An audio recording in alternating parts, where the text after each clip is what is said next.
If you believe yours is the only way, then you're the fool who lives to die.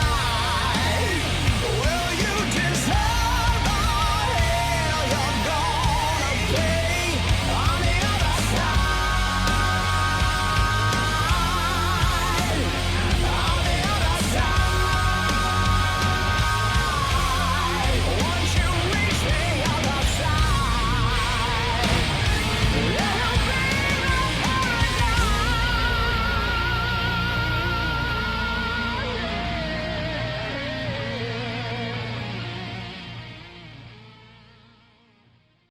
Yuri Prohaska versus Jamal Hill. If there is a god, Yuri will win this fight.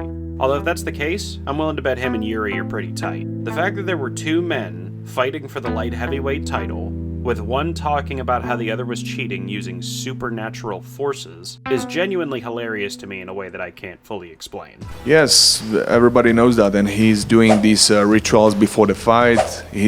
Everybody can feel that, what's around him and what's going on.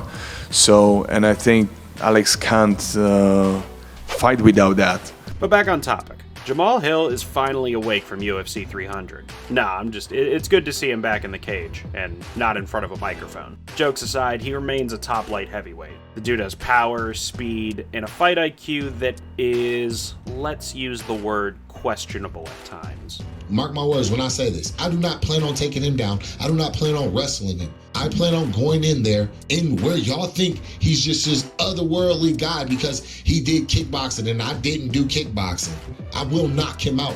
Seriously though, you want to talk about how you're a much better mixed martial artist and then don't mix said martial arts against a guy who statistically hits harder than Francis Ngannou. Oh, fucking righty then. But I don't think that'll be a huge factor in this fight. Yuri Prohaska's style is all about vibes. It's a huge oversimplification, but really, Yuri just kind of feels it out as the fight goes. He throws these huge looping shots that if they land can also find the mark behind your ear super easily. If anyone remembers Brock Lesnar dropping Randy Couture back in the day, it's the same kind of idea. Round 2. Heavyweight title on the line. Couture is down. In addition to that, Yuri's good at checking the opponent's hands and deflecting shots, and he has to be, because Jamal is a power puncher with a purpose. Both guys need this fight. Yuri wants to get back in the win column, Jamal wants to put on a show in front of Alex Pereira, and if Ankalaev isn't getting the next shot, this is almost certainly a #1 contender fight.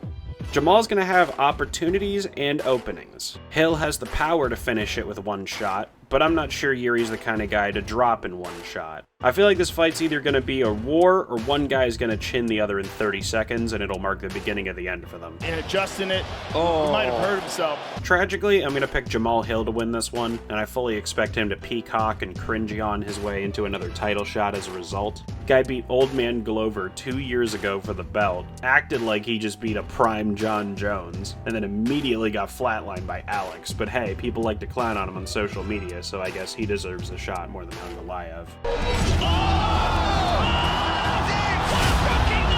What if Yuri wins? Do we give him the third crack at Alex? This isn't really a Holloway Volk situation where you could at least argue Max won the second fight.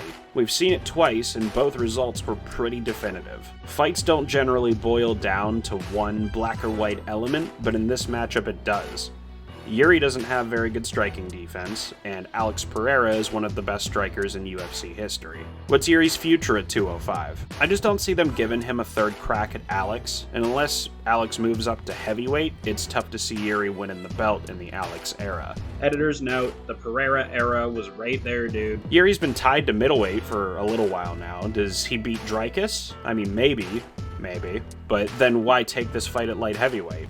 Yuri's just that dude, I guess. I really don't know where this fight goes, but I absolutely can't wait to see it. The Samurai versus the Salt Mine.